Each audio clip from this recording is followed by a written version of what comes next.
Cryptocurrency mining. In simple terms, cryptocurrency mining is like solving puzzles to verify transactions and add them to the digital book of transactions, which is the blockchain. It's a crucial part of making sure cryptocurrencies work smoothly and securely. Let's create an example. John sends 1 Bitcoin to George.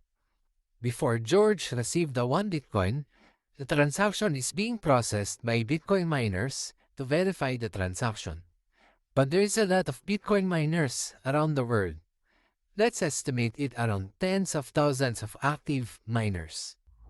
All Bitcoin miners are in a big race to figure out a really tough math problem. The miner with the fastest computer has the best chance to win. If they win, they can confirm a bunch of Bitcoin transactions and earn some Bitcoin as a reward. The stronger the computer, the better chance they have of winning. But having a strong computer needs a lot of energy.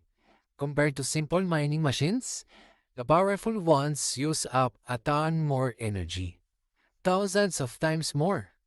And this energy use keeps growing.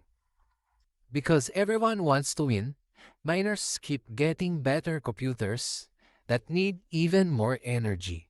So, Bitcoin mining uses more and more energy over time. Once the Bitcoin puzzle is solved, George will now receive the 1 Bitcoin from John.